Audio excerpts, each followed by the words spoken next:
الحمد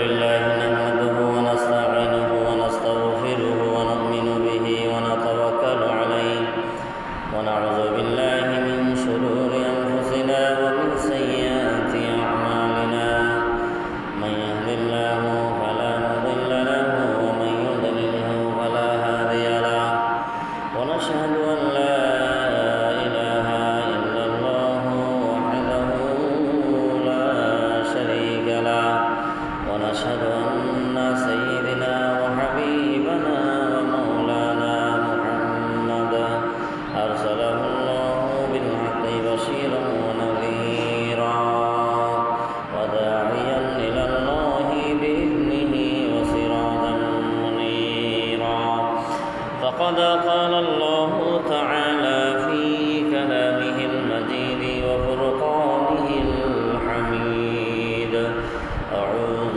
بالله من الشيطان الرجيم بسم الله الرحمن الرحيم إن المتقين في مقام أمين في جنات وعيون يلبسون من سندس وإستبرق متقابلين كذلك وزوجناهم بحور عين وقال الله تعالى يا أيها الذين آمنوا ادخلوا في السلم كافة ولا تتبعوا خطوات الشيطان إنه لكم عدو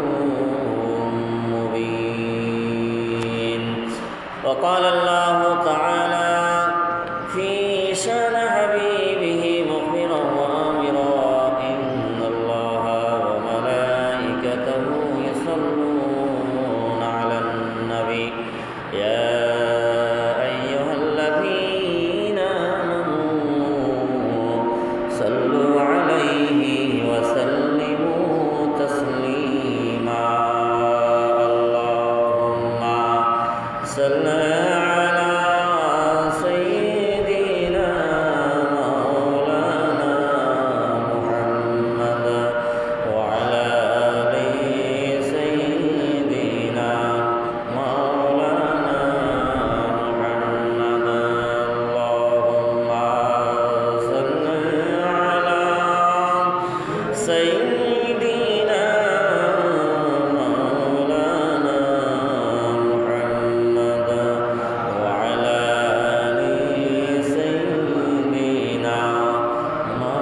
মুহিব্বিন আজম, অত্র এলাকার সর্বস্তরের ইসলাম প্রিয় আশিক রসুল মুসলিম তৌহিদি জনতা, আসসালামু আলাইকুম রহমতুল্লাহি ওয়া বারাকাতুহু। মহান আল্লাহ সুবহানাহু ওয়া তাআলার শাহী দরবারে লাখো কোটি শুকরিয়া যে মহান রব্বুল আলামিন আজ পবিত্র জুমার দিন, জুমাতুল বিদা, শবে কদরের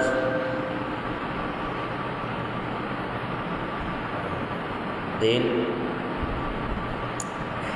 আল্লাহ পাক রব্বুল আলামিন আমাদেরকে আল্লাহর মসজিদে আসার জন্য, ইবাদত বন্দেগীর মাধ্যমে নিজের হায়াতকে মূল্যবান করার জন্য তৌফিক দান করেছেন। সেই জন্য মহান রব্বুল ইজ্জতের দরবারে আমরা শুকরিয়া স্বরূপ বলি আলহামদুলিল্লাহ। আল্লাহ সুবহানাহু ওয়া তাআলা আমাদেরকে অনেক নিয়ামত দিয়ে ভরপুর করে রেখেছেন।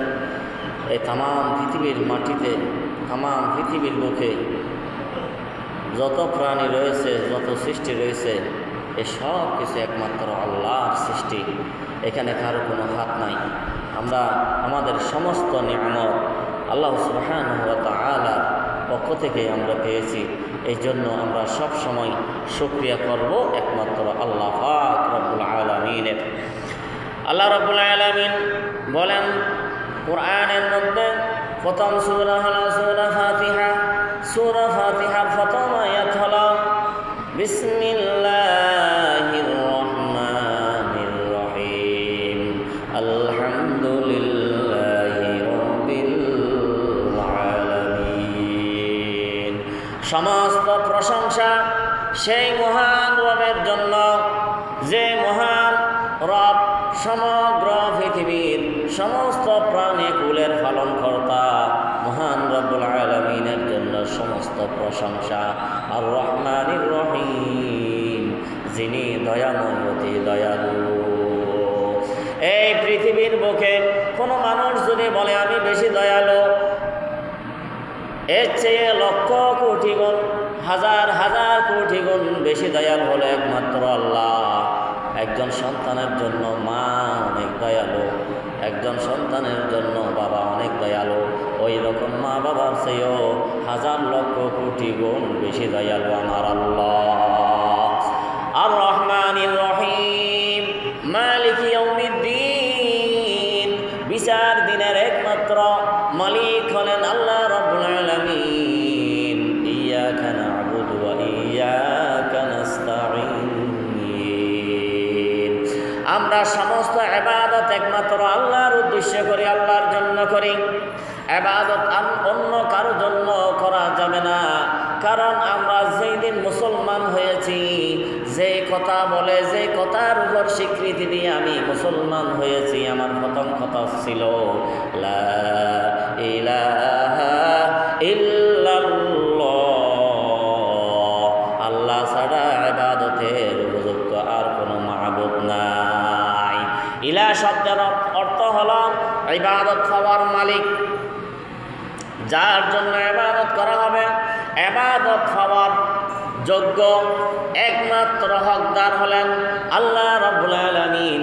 এই জন্য তাওহীদের প্রথম বাক্য হলো, প্রথম কথা হলো লা ইলাহা ইল্লাল্লাহ মুহাম্মাদুর রাসূলুল্লাহ সাল্লাল্লাহু আলাইহি ওয়াসাল্লাম। তাওহীদের দ্বিতীয় বাক্য হলো মুহাম্মাদুর রাসূলুল্লাহ সাল্লাল্লাহু আলাইহি ওয়াসাল্লামের রিসালাতকে মেনে নিলাম।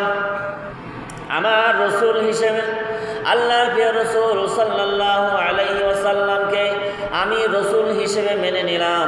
আমার জীবনের সকল ক্ষেত্রে, সকল কিছুর জন্য একমাত্র আদর্শ হবে আমার প্রিয় রসুল সাল্লাল্লাহু আলাইহি ওয়াসাল্লাম। আল্লাহ পাক রব্বুল আলামিন এর জন্য বলেন লাকাদ কানা লাকুম ফি রাসূলিল্লাহি উসওয়াতুন হাসানা। ও দুনিয়ার মানুষ সকল, তোমাদের জন্য উত্তম আদর্শ হচ্ছেন, উত্তম আদর্শ একমাত্র আমার প্রেরিত রসুল সাল্লাল্লাহু আলাইহি ওয়াসাল্লাম। সুবহানাল্লাহ। এই জন্য মুহাম্মদুর রাসূলুল্লাহ কারো রিসালাত মানা যাবে না। রেসালত মানে তরিকা। রেসালত শব্দের অনেক অর্থ রয়েছে, তার মধ্যে একটি অর্থ হলো তরিকা। তরিকা মানতে হবে একমাত্র একজনের, তিনি হলেন মুহাম্মাদুর রাসূলুল্লাহ সাল্লাল্লাহু আলাইহি ওয়াসাল্লাম। তরিকা আর কারো তরিকা মানা যাবে না, কারো পদ্ধতি মানা যাবে না, কারো নিয়ম নীতি মানা যাবে না। একজনের নিয়ম নীতি পদ্ধতি, একজনের আদর্শ মানতে হবে, তিনি হলেন মুহাম্মাদুর রাসূলুল্লাহ সাল্লাল্লাহু আলাইহি ওয়াসাল্লাম। এই জন্য আমরা সবসময় নামাজের মধ্যে বলি, সূরা ফাতিহার মধ্যে সবসময় পড়ি, ইয়্যাকা না'বুদু ওয়া ইয়্যাকা নাস্তাঈন। সমস্ত ইবাদতের মালিক, সমস্ত ইবাদত একমাত্র আমরা আল্লাহ রাব্বুল আলামিনের জন্য করি। ওয়া ইয়্যাকা নাস্তাঈন, আর আমরা যাহা কিছু চাই একমাত্র আল্লাহর কাছে চাই। দেনেওয়ালা পৃথিবীর জমিনে একমাত্র আল্লাহ সুবহানাহু ওয়া তাআলা, দেনেওয়ালা আর কোনো ব্যক্তি হতে পারে না। দেনেওয়ালা মানতে হবে, মনে করতে হবে, বিশ্বাস করতে হবে শুধুমাত্র আল্লাহকে। কেউ যদি বলেন আমরা অমুকের কাছে চাই, সমুকের কাছে চাই, যেমন ধরেন আমাদের দেশে শুধু মুসলমান বসবাস করে না, হিন্দু বৌদ্ধ খ্রিস্টান সহ অনেক ধর্মের মানুষ আমাদের দেশে বসবাস করে। তারা বটগাছের কাছে যায়, বটগাছকে খোদা মানে, বটগাছের কাছে এরকম চাই, প্রার্থনা করে। মূর্তির কাছে চাই, যেই মূর্তি তারা হাত দিয়ে বানায়, আবার সেই মূর্তির কাছে প্রার্থনা করে, এই মূর্তির থেকে কিছু কামনা করে। এগুলা হলো শিরিক, এগুলা হলো ভণ্ডামি, এগুলা হলো কুপ্রথা, কুসংস্কার। আল্লাহ রাব্বুল আলামিন বলেন, দেওয়ার একমাত্র মালিক হলো, দেওয়ার একমাত্র মালিক হলো আল্লাহ সুবহানাহু ওয়া তাআলা। এই পৃথিবীর বুকে আর কেউ দেনেওয়ালা নাই। এজন্য আমরা সব সময় বলি ওয়া ইয়্যাকা নাস্তাঈন, কেবলমাত্র তোমার কাছে সাহায্য কামনা করি। হিন্দুরা যদি মন্দিরের কাছে যায়, হিন্দুরা যদি বটগাছের কাছে চায়, হিন্দুরা যদি সূর্যর কাছে চাই, সেটা যদি শিরিক হয়। আর কোনো মুসলমান যদি কোনো ব্যক্তির কাছে চাই, মাজারের কাছে চাই, দরগার কাছে চাই, দুর্গার কাছে চাই, দুর্গর কাছে চাওয়া যেমন শিরিক, তেমনিভাবে দরগার কাছে চাওয়াও অনুরূপভাবে শিরিক। আল্লাহ রাব্বুল আলামিন বলেন, ইন্নাশ শিরকা লাযুলমুন আযীম। শিরিক হচ্ছে মস্ত বড় একটা জুলুম। আমি এই শিরিকের গুনাহ ক্ষমা করা আমার কাছে, শিরিকের গুনাহ ক্ষমা পাওয়ার মতো যোগ্য নয়, ক্ষমা পাওয়ার অযোগ্য অপরাধ শিরিক। সুতরাং সেই শিরিক থেকে আমাদেরকে বাঁচতে হবে, কোনো অবস্থাতে শিরিক করা যাবে না। আল্লাহ সুবহানাহু ওয়া তাআলার কাছেই আমাদের কামনা করতে হবে, চাইতে হবে। একমাত্র আল্লাহর কাছে চাইব, অন্য কারোর কাছে নয়। হ্যাঁ, আল্লাহ পাক রব্বুল আলামিন কোন সিস্টেমে দিবেন, কোন মাধ্যমে দিবেন, কোন সূরতে দিবেন, এটা হলো আল্লাহর ফয়সালা। এটা কার ফয়সালা? আল্লাহর ফয়সালা। সুতরাং চাইতে হবে আল্লাহর কাছে। ইয়্যাকা না'বুদু ওয়া ইয়্যাকা নাস্তাঈন, ইহদিনাস সিরাতাল মুস্তাকিম, ইহদিনাস সিরাতাল মুস্তাকিম। আল্লাহর কাছে প্রার্থনা করতে হবে, রব্বুল আলামিন আমাদেরকে সহজ সরল পথে প্রতিষ্ঠিত করো। কারণ দুনিয়ার জমিনে অনেক পথ রয়েছে, অনেক মত রয়েছে, অনেক বিভ্রান্ত রয়েছে। এত বিভ্রান্তির ভিতরে আমাদেরকে এমনভাবে চলতে হবে, ইহদিনাস সিরাতাল মুস্তাকিমের পথের উপর প্রতিষ্ঠিত থাকতে হবে, অটল থাকতে হবে, ইস্তেকামত থাকতে হবে। দুনিয়ার জমিনে যতই কিছু থাকুক না কেন, এই দুনিয়াতে ইমানদারকে বসবাস করতে হবে। বাইম মাছের মতো, বাইম মাছ কাদার ভিতর থাকে, মাটিতে কাদাতে থাকে, এরপরও কাদার কোনো বিন্দু পরিমাণ কাদা তার গায়ে লাগতে পারে না। বাইম মাছ যেভাবে কাদার ভিতর থাকে কিন্তু কাদা স্পষ্ট করতে পারে না। আজ আমরা মুসলমান, ইমানদার মুমিন মুসলমানকেও দুনিয়ার জমিনে এমনভাবে থাকতে হবে, দুনিয়াতে যত রকমের কুসংস্কার থাকুক না কেন, যত রকমের বেদাত শিরিক কুফরি ভরপুর থাকুক না কেন, আমরা কোনো অবস্থাতেই আমরা নিজের গায়ে কাদা লাগাতে দেব না, এগুলি আমরা অনুসরণ করব না। আমরা ইহদিনাস সিরাতাল মুস্তাকিমের পথ, কোরআন ও হাদিসের পথের উপর মতের উপর থাকার জন্য মৃত্যু পর্যন্ত আমাদের লড়াই করতে হবে, চেষ্টা করতে হবে, মুজাহাদা করতে হবে। আল্লাহ সুবহানাহু ওয়া তাআলা আমাদেরকে তৌফিক দান করুন, বলি আমিন। সিরাতাল্লাযীনা আন'আমতা আলাইহিম সিরাতাল্লাযীনা আন'আমতা আলাইহিম, এই সিরাতাল্লাযীনা আন'আমতা আলাইহিম এর পথের উপর যারা প্রতিষ্ঠিত ছিল, ওই সমস্ত মানুষ যাদেরকে আল্লাহ পাক রব্বুল আলামিন নবুয়ত দান করেছিলেন, নবীগণ, রাসূলগণ, সিদ্দিকগণ, শুহাদাগণ, খুলাফায়ে রাশিদিন, এইভাবে আল্লাহর আউলিয়া ইকরামগণ, মুজতাহিদগণ, মুফতি আজম, মুহাদ্দিসিন ইকরাম, আল্লাহর ওলি, যারা নাকি সারাটা জীবন আল্লাহর জন্য সারাটা জীবন ব্যয় করেছে, জীবনের সকল কিছু উৎসর্গ করে দিয়েছে, কোরবানি করে দিয়েছে আল্লাহর দ্বীন কায়েমের জন্য, আল্লাহকে সন্তুষ্টি করার জন্য, আল্লাহর দ্বীনের উপর প্রতিষ্ঠিত থাকার জন্য, আল্লাহর প্রিয় রাসূল সাল্লাল্লাহু আলাইহি ওয়াসাল্লামের সুন্নতের উপর পাবন্দী থাকার জন্য সারাটা জীবন উৎসর্গ করে দিয়েছেন। সেই সকল মানুষদের মতো করে আমরা সেই সকল মানুষদের পথে এবং মতের উপর যেন আমরা থাকতে পারি। ইহদিনাস সিরাতাল্লাযীনা আন'আমতা আলাইহিম, যারা নাকি হেদায়েতের উপর প্রতিষ্ঠিত ছিল, তাদের পথ যেন আমরা অনুসরণ করতে পারি। গায়রিল মাগদুবি আলাইহিম ওয়ালাদ-দাল্লিন, সেই সকল মানুষের পথ নয় যাদের উপর আল্লাহর গজব নাজিল হয়েছে, আর যারা নাকি পথভ্রষ্ট হয়েছে। তাফসীরের মধ্যে এসেছে পথভ্রষ্ট এবং অভিশপ্ত জাতি কারা, ধ্বংসপ্রাপ্ত জাতি কারা। পথভ্রষ্ট বলতে নসারাকে বলা হয়েছে, খ্রিস্টানদেরকে বলা হয়েছে, আর ধ্বংস জাতি হলো ইহুদিরা। পৃথিবীর জমিনে ধ্বংস জাতি হলো ইহুদি জাতি, আর সবচেয়ে পথভ্রষ্ট জাতি হলো খ্রিস্টান জাতি। এই জন্য আমরা সবসময় বলি গায়রিল মাগদুবি আলাইহিম ওয়ালাদ-দাল্লিন। আয় আল্লাহ তাআলা রব্বুল আলামিন আমাদেরকে ধ্বংসপ্রাপ্ত জাতিদের অন্তর্ভুক্ত করিও না, পথভ্রষ্ট জাতিদের অন্তর্ভুক্ত করিও না। নামাজের মধ্যে সব সময় আমরা এই কথা বলি, কিন্তু আমরা কাজে কারবারে তার উল্টাটা করি। আমরা অনুসরণ করি ইহুদি নাসারার, আমরা আদর্শ মানি ইহুদি নাসারার, কালচার সঠিক মনে করি ইহুদি নাসারারটা। আজ দেখেন আমাদের পরিবেশ, আমাদের আইন চলে ইহুদি নাসারার মতো করে, আমাদের রাষ্ট্রীয় আইনের মধ্যে ইহুদি নাসারার আইন রয়েছে, সামাজিক কালচারের মধ্যে ইহুদি নাসারার কালচার রয়েছে।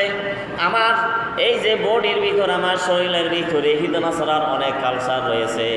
আমার যুবক ভাইরা আজকে চুল কাটে ইহুদি নাসারার স্টাইলে। আমি মুখে বলতেছি মুহাম্মদুর রাসূলুল্লাহ সাল্লাল্লাহু আলাইহি ওয়াসাল্লাম, আমি আদর্শ হিসেবে রসুলকে মেনে নিয়েছি, আমি রসুলের আদর্শ গ্রহণ করেছি। আমি রিসালাত শুধুমাত্র একজনের মানি, তিনি হলেন মুহাম্মদ সাল্লাল্লাহু আলাইহি ওয়াসাল্লাম। কিন্তু আমার সারাটা জীবন চলতেছে রসুলের সুন্নতের বাইরে ইহুদি নাসারার স্টাইলে। উচ্চ আওয়াজে বলুন নাউজুবিল্লাহ। ইহুদিরা আজকে দেখেন মুসলমানদেরকে কিভাবে ধ্বংস করতেছে, কিভাবে মারতেছে। ফিলিস্তিনের মুসলমান আজকে বড় অসহায়। আল্লাহ পাক রব্বুল আলামিন বলেছেন, ইয়া আইয়ুহাল্লাযীনা আমানু লা তাত্তাখিযুল ইয়াহুদা ওয়ান নাসারা বা'দুহুম আউলিয়াউ বা'দ। ইয়া আইয়ুহাল্লাযীনা আমানু, এই ঈমানদার লোকেরা, লা তাত্তাখিযুল ইয়াহুদা ওয়ান নাসারা, ইহুদি নসরাকে কখনো বন্ধুরূপে গ্রহণ করো না। ইহুদ নসরা তোমাদের কোনোদিন বন্ধু হবে না। বা'দুহুম আউলিয়াউ বা'দ, তারা তাদের বন্ধু হবে, তোমাদের বন্ধু কখনো হবে না। যদি বা বন্ধুর মতো সুর ধরে, বন্ধুর মতো একটু ভাব দেখায়, তোমাকে মারার জন্য তারা কৌশল খুঁজতেছে, আসলে বাস্তবে তোমাদের বন্ধু হচ্ছে না। আল্লাহর কোরআনের আয়াত কিভাবে সত্য প্রমাণিত হয় দেখেন। আমেরিকাকে বন্ধু হিসেবে গ্রহণ করেছিল ইরাক, আমেরিকাকে বন্ধু হিসেবে গ্রহণ করেছিল লিবিয়ার প্রেসিডেন্ট গাদ্দাফি, আমেরিকাকে বন্ধু হিসেবে গ্রহণ করেছিল এইভাবে সৌদি আরব সহ আরব দেশের অনেক রাষ্ট্র বন্ধু হিসেবে গ্রহণ করার কারণে তাদের পরিণতি কি হয়েছে, কি হচ্ছে। আল্লাহর কোরআনে আল্লাহ পাক রব্বুল আলামিন বলেছেন, লা তাত্তাখিযুল ইয়াহুদা ওয়ান নাসারা, ইহুদি নাসারা খ্রিস্টান এবং ইহুদিদেরকে তোমরা বন্ধুরূপে গ্রহণ করো না। এরা তোমাদের কোনোদিন বন্ধু হবে না, তারা তাদের বন্ধু হবে। ওয়া ইয়াতাওয়াল্লাহুম মিনকুম ফাইন্নাহু মিনহুম, কেউ যদি তাদেরকে বন্ধু হিসেবে গ্রহণ করে তাহলে অন্য মুসলমানদেরকে আল্লাহ রাব্বুল আলামিন সতর্ক করেন।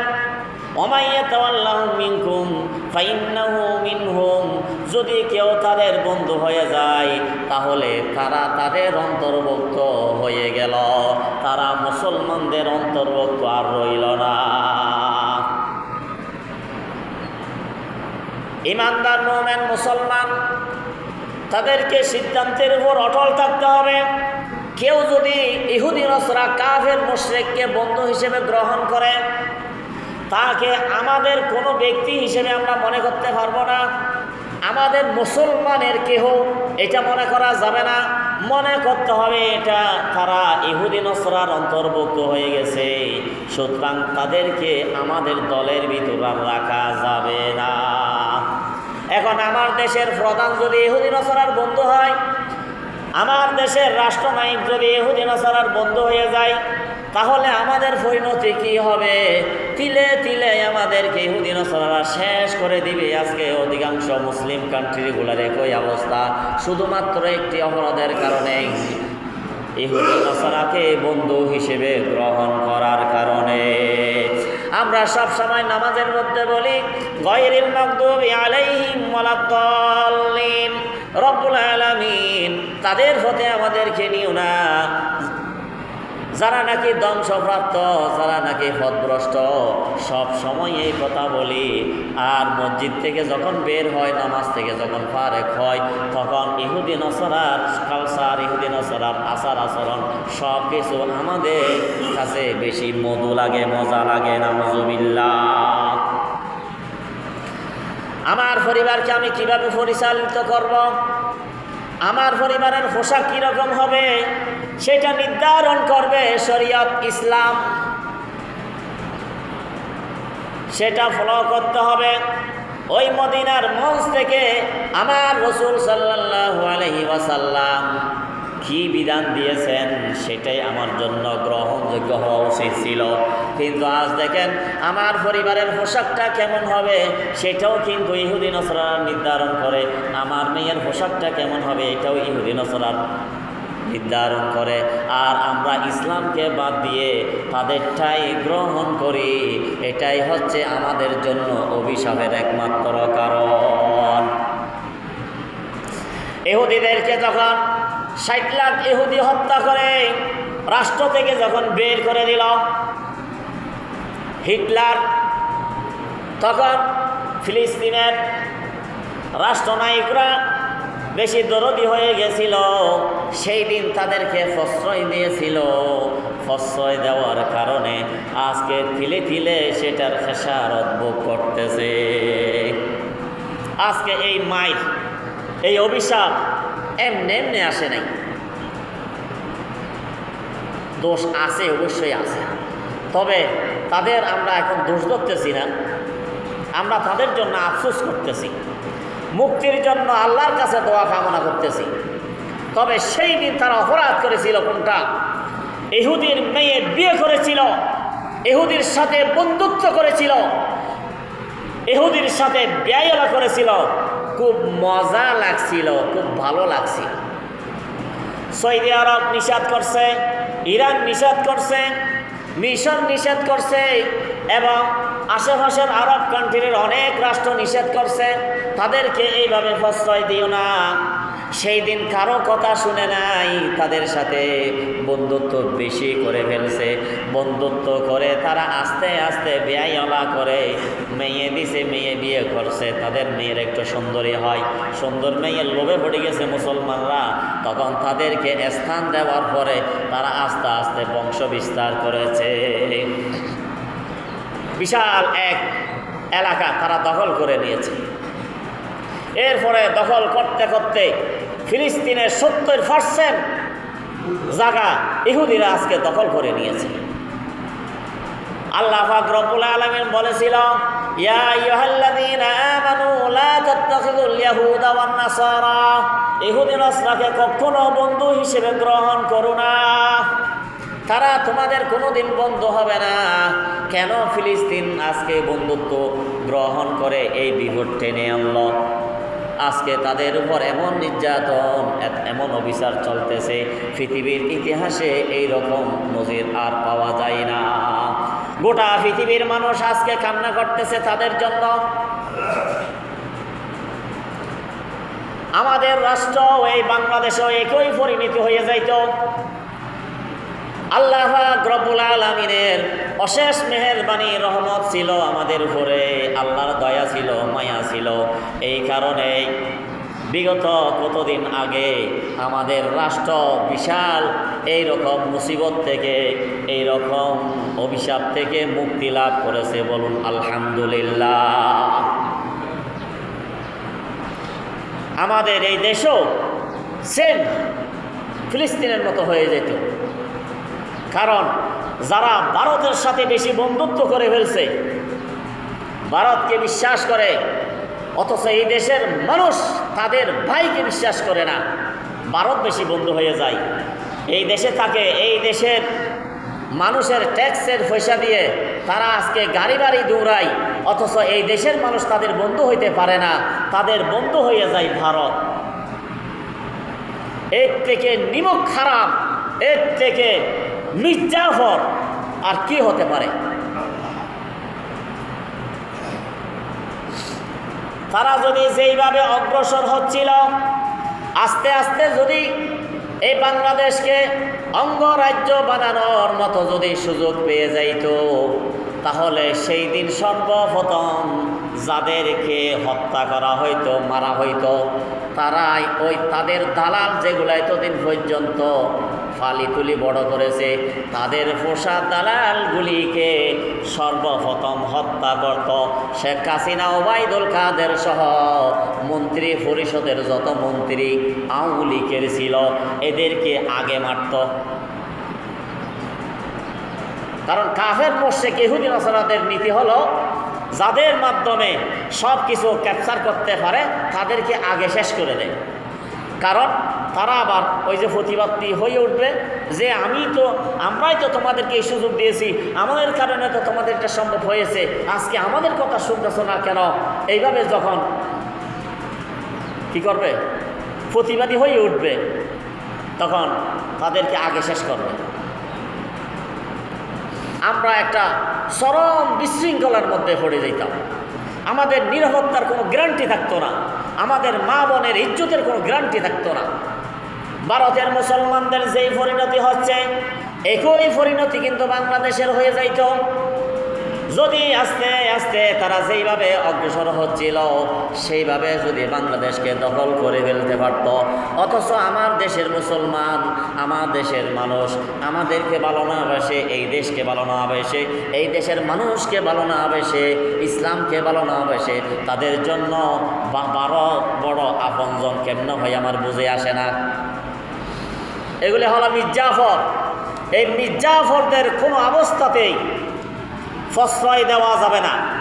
যে এলাকায় থাকুক না কেন, আপনাদের এলাকায় থাকুক, অন্য এলাকায় থাকুক, আপনার বন্ধু হলেও তাকে প্রশ্রয় দেওয়া যাবে না, কারণ এটা দেশের শত্রু, ইসলামের শত্রু, মুসলমানদের জান মাল ইজ্জতের শত্রু।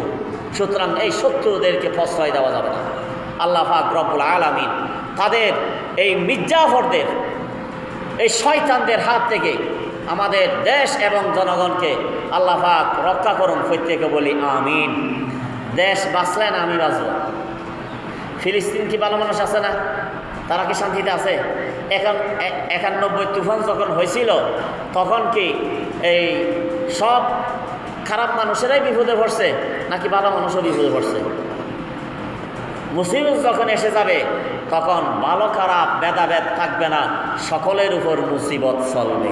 91 তুফানের সময় যেমন এই চট্টগ্রামের মানুষের যেই পরিণতি হয়েছিল, এখানে ভালো খারাপ কোনো যাচাই বাছাই হয় নাই, সমানে সবাইকে ধ্বংস করে দিয়েছিল 91 তুফানে। সিডর যখন হয়, এরকম মুসিবত যখন আসে তখন তো সবাইকে নির্যাতিত হইতে হয়। এই দেশ যখন ফিলিস্তিনের মতো হয়ে যাইত, তাহলে শুধু কি আওয়ামী লীগের লোকেরা কষ্ট হইতো? আমরা হইতাম না? অন্য অন্য দলের লোকেরা হইতো না? এটাকে দলীয় কথা নাকি আত্মরক্ষার কথা? আমার জান মাল রক্ষার জন্য, আমার দেশের সার্বভৌমত্ব রক্ষা করার জন্য যেই কথা বলতে হয়, সেই কথা এই মিম্বর থেকে ঘোষণা দেওয়া ফরজ। এটা কোনো দলীয়করণ নয়। আল্লাহ পাক রব্বুল আলামিন যেন আমাদেরকে সহি বুঝ দান করে, সকলে বলি আমিন। আল্লাহ পাক রব্বুল আলামিন আমাদেরকে সতর্ক করেছেন, ইয়া আইয়ুহাল্লাযীনা আমানু লা তাত্তাখিযুল ইয়াহুদা ওয়ান নাসারা। এই ঈমানদার লোকেরা, এই দুনিয়ার ঈমানদাররা ইহুদি নসরাকে কখনো বন্ধু হিসেবে গ্রহণ করবে না। ইহুদি নসরা তোমাদের কোনোদিন বন্ধু হবে না। আর ইহুদি নসরাকে কোনো অবস্থাতেই সহযোগিতা করা যাবে না। কথা দিয়ে, বার্তা দিয়ে, টাকা দিয়ে, পয়সা দিয়ে, আশ্রয় দিয়ে, প্রশ্রয় দিয়ে কোনো অবস্থাতে ইহুদি নসরাকে সমর্থন করা যাবে না। কারণ সে হলো অভিশাপ, সে হলো আগুন। আগুন যেখানে লাগে সেইখানে আগুনের কাজ হলো ফুরাইয়া ছাই সারকার করে দেওয়া। আগুন যেখানে লাগে সেখানে কি করে? ধ্বংস করে দেয়। আর ইহুদি নসরা হলো আগুনের মতো, তারা যেখানে যার সাথে বন্ধুত্ব তাকে আগে শেষ করবে। এরকম হয়েছে না? এই জন্য এই যে জ্ঞানীরা বলে যে আমেরিকা যার বন্ধু হয়েছে, পৃথিবীতে তার আর শত্রুর দরকার নাই। কারণ তারে ধ্বংস করার জন্য এই বন্ধুই যথেষ্ট। তারা ধ্বংস করার জন্য বন্ধুই কি যথেষ্ট। সুতরাং এই কথা হলো আল্লাহর কথা। লা তাত্তাখিযুল ইয়াহুদা ওয়ান নাসারা আউলিয়া বা'দুহুম আউলিয়াউ বা'দ মান ইয়াতাওয়াল্লাহু মিনকুম ফাইন্নাহু মিনহুম। কোনো কারণে যদি তাদের সাথে কোনো মুসলমানের বন্ধুত্ব হয়ে যায়, অর্থাৎ কোনো কারণে যদি আমেরিকার সাথে বা ভারতের সাথে আওয়ামী লীগের মতো সম্পর্ক হয়ে যায়, তাহলে ওই ধরনের আওয়ামী লীগ মারহা মুসলমানকে তোমরা প্রত্যাখ্যান করো, বিতাড়িত করো। ওমান ইয়াতাওয়াল্লাহু মিনকুম ফাইন্নাহু মিনহুম। যদি তারা তাদের বন্ধু হয় তোমাদের থেকে কেউ, তাহলে তাদেরকে তাদের অন্তর্ভুক্ত মনে করো, তোমাদের দলের অন্তর্ভুক্ত মনে করিও না। তাহলে যারা নাকি ভারতের বন্ধু হয়ে গেছে, তারা এই দেশের বন্ধু নাকি ভারতের বন্ধু? যারা ভারতের বন্ধু হয়েছে তারা কি আমাদের আপনজন? তাদেরকে কি আমরা প্রশ্রয় দিতে পারি, গ্রহণ করতে পারি? কখনো না। ওমাইয়াতাল্লাহু মিনকুম ফাইন্নাহু মিনহুম, এটা তো আল্লাহরই কথা। আর আল্লাহর কথার বাইরে গেলে আমাদের জন্য শান্তি আছে, মুক্তি আছে নাকি শাস্তি আছে? ধ্বংস অনিবার্য আল্লাহর কথার বাইরে যদি আমরা যাই। সুতরাং আল্লাহর কথার ভিতরে আমাদেরকে থাকতে হবে। আজ পর্যন্ত ইতিহাস সাক্ষী ইহুদি নসরা মুসলমানদের কোনোদিন আপন হয় নাই। আজ পর্যন্ত ইতিহাস সাক্ষী ভারত কোনোদিন মুসলমানের আপন হয় নাই। সুতরাং তাদেরকে আমরা প্রশ্রয় দিতে পারি না, আমাদেরকে সজাগ থাকতে হবে। আল্লাহ পাক রব্বুল আলামিন আমাদেরকে বোঝার জন্য তৌফিক দান করুন, সকলে বলি আমিন।